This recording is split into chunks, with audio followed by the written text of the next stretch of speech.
अस्सलाम वालेकुम। अगर आपको लोबिया के फ़वाइद पता चल जाएँ तो आप आज ही से इसे अपनी ग़िज़ा में शामिल कर लेंगे। इतने हैरत अंगेज़ इसके फ़वाइद हैं कि आप जानकर हैरान रह जाएँगे। लोबिया को लोबिया की दाल भी कहा जाता है। इसे कीमे और मुख्तलिफ़ तरीके से पकाकर खाया जाता है और बहुत मज़े का ये बन के तैयार होता है। इसमें कैलोरीज़ की मिक़दार बहुत कम होती है जो आपका वेट नहीं बढ़ने देती अगर आप इसे खाते हैं, लेकिन ये इसमें जो अज्ज़ा हैं वो ग़िज़ाइयत से भरपूर होते हैं। आपको मुकम्मल एक ग़िज़ाई अज्ज़ा इसमें मिलते रहते हैं। ऐसी ग़िज़ाएँ जिनमें पोटाशियम पाई जाती है वो दिल की अच्छी सेहत के लिए फ़ायदेमंद होती हैं। ये भी ऐसी ही खुराक है जो पोटाशियम के साथ-साथ कम कैलोरीज़ वाली है। दिल की सेहत के लिए भी ये इंतहाई मुफ़ीद है और इसी तरह जिस्म के जो हमारी बनावट है या जिस्म की खुलियों के लिए प्रोटीन बहुत ज़्यादा अहम किरदार अदा करती हैं और लोबिया में बहुत हद तक प्रोटीन पाया जाता है। तो आज हम लोबिया की ही रेसिपी बनाने जा रहे हैं। हमने लोबिया को तकरीबन आधा घंटा पहले भिगो के रख दिया था और उसके बाद हमने नमक डाल के इसको बॉयल कर लिया है। अब हम इसकी जो मसाला है वो तैयार कर लेंगे। मसाला तैयार करने के लिए मैंने 1/4 कप ऑयल लिया। उसमें मैंने एक दरमियाने साइज़ का प्याज उसको अच्छी तरह से कद्दूकश कर लिया था। पेस्ट बना लें चाहें आप। और उसके बाद जो है अच्छी तरह जब प्याज लाइट गोल्डन हो गए तो उसको फिर मैंने मैंने पहले ज़ीरा भी ऐड किया था। 1 टीस्पून ज़ीरा ऐड किया था। 30 सेकंड्स के बाद फिर मैंने एक प्याज ऐड कर दिया था और प्याज को लाइट गोल्डन करने के बाद ginger garlic paste 1 tablespoon add किया है। उसको भी 1 से 2 मिनट भूनने के बाद इसमें मैंने एक बड़े साइज़ का टमाटर वो भी मैंने इसमें कद्दूकश करके डाला था और उसको जो है ना आपने मोटा-मोटा काट के नहीं डालना, आपने उसे कद्दूकश ही करना है ताकि उसका वो अच्छा सा पेस्ट बन जाए या फिर आप उसका पेस्ट बना लें ताकि वो एक ग्रेवी सी बने और उसमें वो नज़र ना आए। नज़र आए तो ये आपकी पसंद पे डिपेंड करता है, अगर आपको वैसे पसंद है तो आप वैसे भी बना सकते हैं, लेकिन मुझे इसका पेस्ट पसंद है और उसमें वो ना नज़र आए तो मुझे ज़्यादा इस तरह से अच्छा लगता है। उसके बाद मैंने उसमें स्पाइसेस ऐड कर दिए और वो आप अपनी मर्ज़ी के मुताबिक कम या ज़्यादा कर सकती हैं। बेसिक स्पाइसेस हैं नमक, मिर्च, हल्दी, सूखा धनिया, सब मैंने हाफ़ टीस्पून लिया और अच्छी तरह उसको भूनने के बाद उसमें तकरीबन मैंने 4 से 5 टेबलस्पून इसमें मैंने योगर्ट ऐड की है।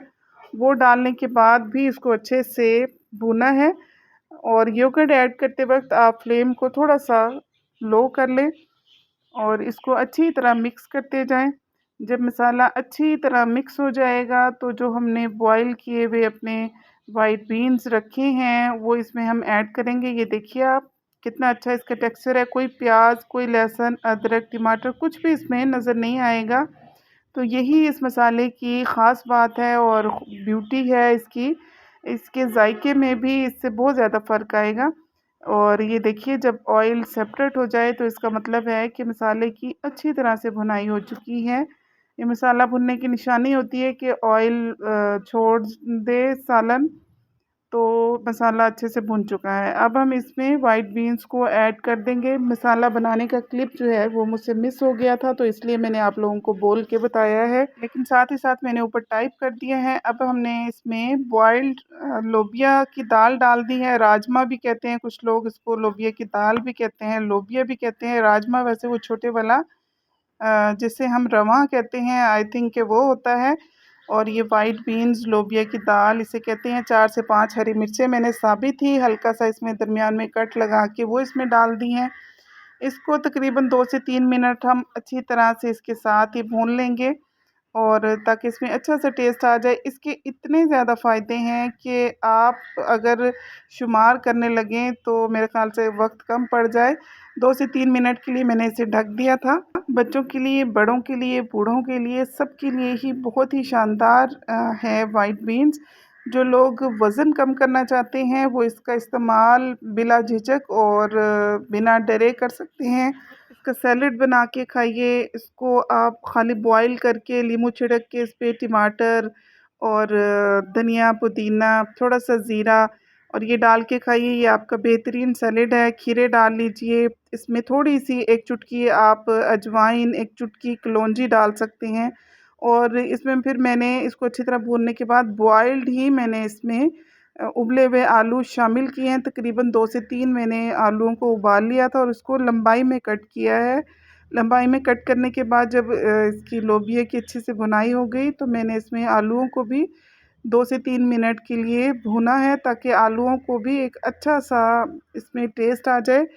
और दोनों की अच्छे से भुनाई करने के बाद इसको हम 5 मिनट के लिए दम पे रखेंगे, क्योंकि हरी मिर्चें हमने जो इसमें डाली हैं उसका एक अलग ही टेस्ट आता है जब हम उसको थोड़ा सा भुनाई के बाद जब डालते हैं तो उसमें उसकी खुशबू और टेस्ट थोड़ा सा डिफरेंट होता है और बड़ा ही मज़े का बन के तैयार होता है। अब हम इस पर थोड़ा सा हरा धनिया स्प्रिंकल कर देंगे और मज़ेदार सी हमारा ये लोबिया बन के तैयार हो जाएगा। आप ज़रूर ट्राई कीजिएगा, बहुत ही बेहतरीन रेसिपी है और सेहत के लिए सबसे ज़्यादा ज़रूरी है। हम बहुत सारी ऐसी चीज़ें खाते हैं जिसका हमारी सेहत पे कोई ख़ास असर नहीं होता, उसका फ़ायदा भी नहीं होता, तो उन चीज़ों को ज़रूर अपनी डाइट में शामिल किया कीजिए, जिससे आपकी सेहत को फ़ायदा भी हो और फुल ऑफ न्यूट्रिशंस हैं ये। आप इसे रोटी के साथ ना भी खाएँ, खाली चम्मच से खाएँ ताकि आपका वज़न भी ना गेन हो। रोटी वज़न बढ़ाती है। दरअसल जो भी आप लोग वज़न कम करना चाहते हैं वो अपनी रोटी को कम कर दें। जो लोग 1 रोटी खाते हैं वो आधी रोटी खाना शुरू हो जाए और जो लोग 2 खाते हैं वो 1 पे आ जाएँ। पहले आपने पोर्शन कंट्रोल करना है, फिर आपने डाइट को शुरू करना है। तो ये जी छोटी बेटी ने बर्गर्स घर में ही बनाए थे।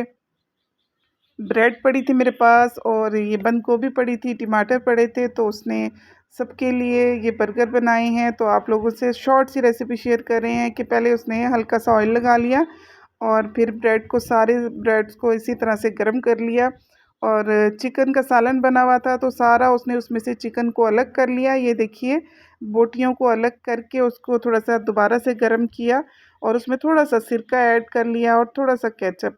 उसके बाद टमाटरों को गोल गोल ऐसे काट लिया है, बंद गोभी के पत्ते, और उसके बाद उसने जो है ना इसको बर्गर पे चिकन को पहले स्प्रेड कर लिया और एक साइड पे उसने मेयोनीज़ और केचप लगा लिया और टमाटर और ये सलाद पत्ता इसका गोभी का, तो ये रख दिया और बहुत ही सब बच्चों ने पसंद किया। मेरा दिल नहीं कर रहा था, लेकिन जब मैंने खाया तो बहुत ही मज़े का बना था। मुझे यकीन नहीं आया कि वो इतना अच्छा बना लेगी, लेकिन बड़ा ही अच्छा उसने इसको बनाया। वैसे तो सिंपल सी रेसिपी है, सभी बना लेते हैं, कोई बात नहीं, लेकिन बच्चों के लिए बनाना थोड़ा सा टेक्निकल है, लेकिन उसने बड़ा ही प्रोफेशनल तरीके से बनाया, जिससे मुझे ये देख के बड़ी खुशी हुई कि मुझे कुकिंग करते देख के कम से कम मेरे बच्चों को कुकिंग अभी से बहुत छोटी उम्र से आ गई है। ये देखिए कितना नाइसली उसने प्रिपेयर किया है इसको। और इवन कि मेरे बेटे ने भी छोटा है, वो भी 4th क्लास में है और ये 5th में है बेटी, तो इन्होंने खुद ही अपने अपने बर्गर बनाए और ये देख सकते हैं आप कि कितना अच्छे से इन्होंने बनाए हैं और फर्स्ट टाइम बनाए हैं। तो वीडियो अच्छी लगी हो तो लाइक एंड शेयर ज़रूर कीजिएगा और मेरे चैनल पे नए हैं तो सब्सक्राइब कर लें। अल्लाह हाफ़िज़।